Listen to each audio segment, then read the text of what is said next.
Isang magandang gabi, Boss Pao. Tawagin mo na lang akong Clarice. 26 na taong gulang at taga Batangas City. Ang ikikwento ko sa inyo ay isang karanasang halos ikasira ng isip ko. Isang kwento ng pag-ibig, ng panlilinlang, ng dilim na nagkubli sa anyo ng kasal. At kung naririnig ninyo ito ngayon ay sana magsilbi itong babala. Dahil minsan, ang mga nilalang na akala natin ay tao ay mga halimaw pala na bihasang magtago sa mga ngiti. Simula pagkabata ay lumaki akong sanay sa mga kwento ng kababalaghan. Laging sinasabi ng mga matatanda sa amin na may mga barangay sa may bandang Nasugbu at Kalatagan na pinamumugaran pa rin ng mga aswang, lalo na tuwing kabilugan ng buwan. Pero syempre, bilang isang modernong babae, hindi ko iyon pinaniwalaan. Isa lang naman akong ordinaryong HR staff sa isang resort sa Nasugbu. Tahimik ang buhay ko, Boss Pao. Araw-gabi lang ang trabaho at paminsan-minsan ay kopi sa may Tagaytay kapag day off ko. Wala akong iniisip na masama. Wala akong dinadala kundi pangarap. Hanggang sa dumating siya. Si Ramon, isang engineer na madalas magpunta sa resort dahil may proyekto silang pinapatayo roon. Una ko siyang nakita isang hapon. Madilim ang ulap at tila may paparating na ulan. Pumasok siya sa opisina namin, Boss Pao. Basa ng pawis at may dalang mga plano. Sa unang tingin ay may kakaiba na agad sa kanya. Maputi siya, matangkad, at napakatahimik. Para bang lagi siyang may iniisip. Pero magaan siya kausap. At sa mga sumunod na linggo, hindi ko na malayang nasanay na ako sa presensya niya. Mabilis ang lahat, Boss Pao. Madalas kaming sabay kumain, sabay umuwi, at kung minsan ay siya pa ang naghahatid sa apartment ko sa may highway ng Nasugbu. Naging maayos ang lahat. Hanggang sa 6 na buwan pa lang ay nag-propose na siya. Sa simula, syempre, parang pelikula. May bulaklak, may singsing, may mga pangakong habang buhay. Pumayag ako, Boss Pao. Pero doon nagsimula ang mga kakaibang bagay. Unang-una ay hindi ko pa siya nakitang kumain ng karne. Puro prutas lang, sabaw at gulay. Sabi niya, bawal daw sa kanya dahil madaling masira ang katawan. Tapos, tuwing 12:00 ng gabi ay bigla siyang nagiging mailap. Lalabas ng walang paalam at babalik ng madaling araw na. Pawisan at amoy lupa. Kapag tinanong ko kung saan siya galing ay tatahimik lang at titingin sa akin na parang sinusuri ang kaluluwa ko. Isang gabi pa, hindi ko na kinaya ang kuryosidad. Sinundan ko siya, Boss Pao. Lumabas siya ng tahimik at madilim ang paligid. At tanging ilaw lang ng buwan ang gabay ko. Sinundan ko siya paakyat sa daan patungong Barangay Kalayo. Isang liblib na lugar kung saan may ilang lumang bahay na tinatawag ng mga residente na bahay ng mga taga-bulog. Mga nilalang daw iyon, Boss Pao, na kumukuha ng kaluluwa ng mga bagong patay. Nang sumilip ako sa lumang bahay na pinasukan niya ay muntik na akong mapasigaw. Si Ramon ay nakahubad sa gitna ng isang silid na puno ng mga garapon. Bawat isa ay may lamang parang lamang loob ng tao. Sa paligid niya ay may 5 nilalang na hindi ko maipaliwanag kung tao ba o hayop. Mapuputla iyon, mahahaba ang mga kuko, at kulay abo ang balat. May itim na kalderong kumukulo sa gitna, at niluluto nila ang isang bagay na may buhok at mga kuko. At si Ramon Buspaw, bumuka ang bibig. Mula rito ay lumabas ang isang mahabang dila. Malagkit, parang dila ng hayop. Iyon mismo ang ginamit niyang sumipsip ng dugo mula sa laman sa kaldero. Nanginginig ako, Buspaw. Tumakbo ako pauwi, halos madapa sa dilim. Hindi ko alam kung paano ako nakarating sa apartment. Basta ang alam ko, pagdating ko ay umiiyak ako at nanginginig.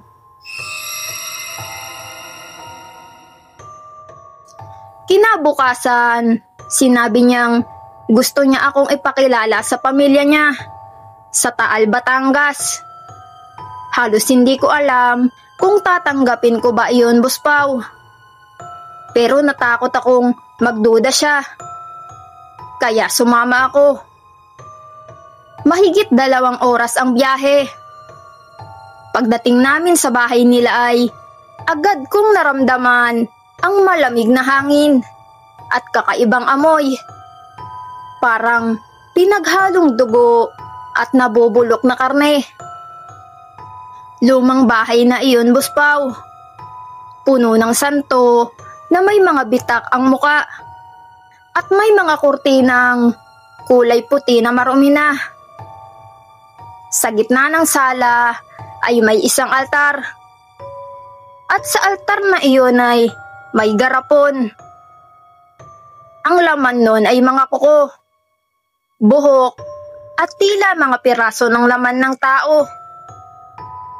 Nang tanungin ko kung ano iyon, ngiti lang ang sagot ng ina ni Ramon. Isang ngiti na hindi umaabot sa mga mata ko.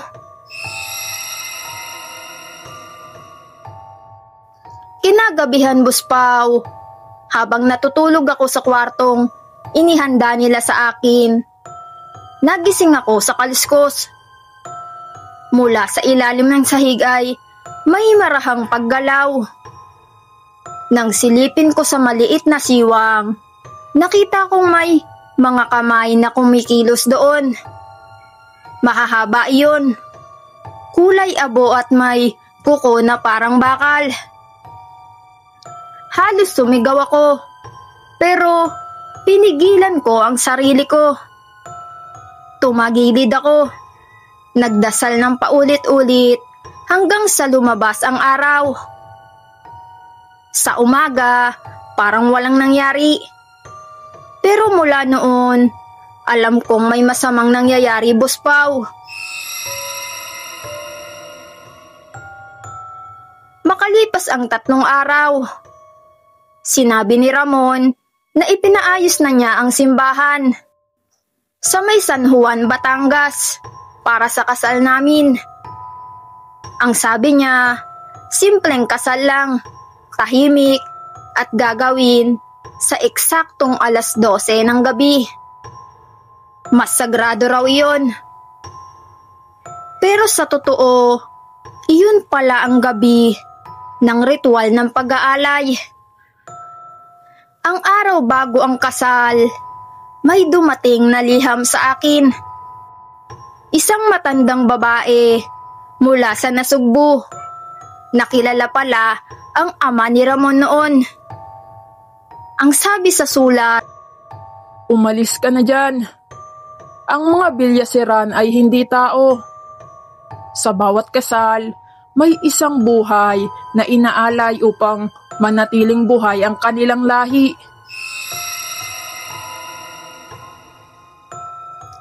Binasa ko iyon paulit-ulit, Boss Pao. Hindi ako makapaniwala. Pero nang tignan ko si Ramon kinagabihan, napansin kong nagbago na siya. Maputla siya, halos wala ng puti ang mata. At malamig ang kamay, parang wala ng kaluluwa.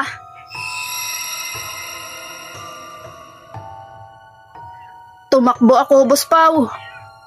Pero bago pa ako makalayo, nahuli ako ng mga tauhan nila.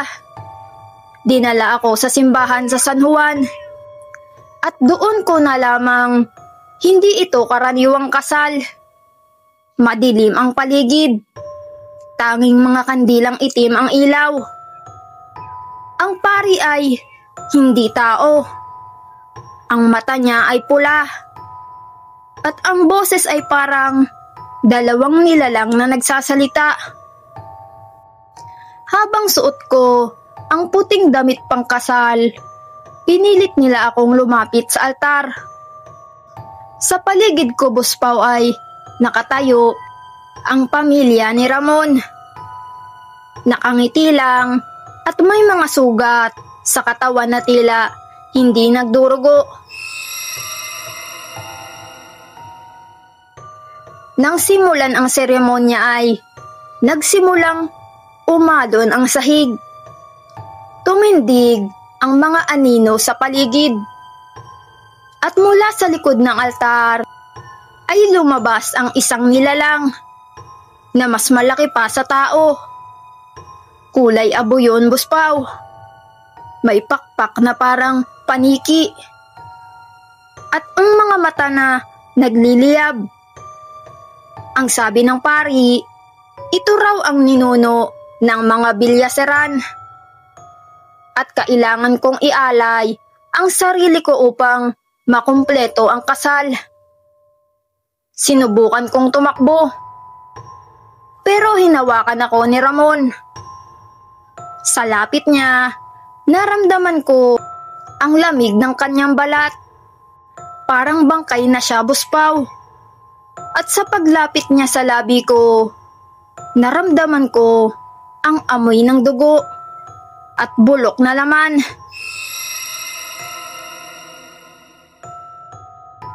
Bago pa ako mawalan ng malay ay may pumutok na baril. Sunod-sunod yun. Dumating pala ang mga pulis mula sa Taal. May tumawag daw. Isang residente na nakakita ng kakaibang prosesyon papuntang gubat. Nagkagulo ang lahat. Nagsisigawan at nagsunugan ng mga kandila. Isa-isang bumagsak ang mga nilalang. At si Ramon, tinamaan sa dibdib. Habang bumabagsak siya ay ngumingiti pa rin sa akin. At bago tuluyang pumikit, ay bumulong siya. Hindi natatapos ang kasal sa kamatayan. Maghihintay ako. Nagising ako na nasa ospital na ako, Boss Pao. Sabi ng mga pulis, wala silang nakitang ibang katawan sa simbahan, maliban kay Ramon. Ang pamilya niya ay naglaho na lang bigla. Ang simbahan ay nasunog daw. Pero ang kakaiba, Boss Pao, sa gitna ng abo, nakita nila ang mga kuko, buhok, at piraso ng balat na hindi tao. Ilang buwan akong ginamot. Hindi lang sa katawan, kundi pati sa isip. Lumipat ako sa Lipa City. Pagkatapos noon, sinubukan kong magsimula na lang ulit. Pero gabi-gabi, lalo na tuwing kabilugan ng buwan, may kumakatok sa bintana. Mahina lang, pero paulit-ulit. Kapag titignan ko, ay may bakas ng kamay sa salamin. malamig at basang-basa sa lupa. Minsan, may amoy ng bulok na karne sa hangin. At minsan pa, sa paligid ng bahay ko, ay may mga yapak na patagilid.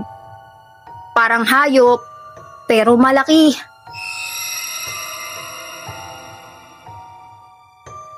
Hanggang ngayon, Boss Pao, hindi ako sigurado kung ligtas pa ako. Ilang beses ko nang sinubukang lumipat, pero palaging may sumusunod. May mga gabi na gigising ako sa kaluskos ng dila sa ilalim ng kama. At minsan, sa salamin, ay may nakikita akong lalaking nakabarong. Nakatayo sa likod ko. Nakangiti lang. Sa dibdib niya ay may malaking butas. Pero patuloy pa rin siyang humihinga. At sa tuwing maririnig ko ang boses niya, paulit-ulit niyang sinasabi, Hindi natatapos ang kasal sa kamatayan. Maghihintay ako.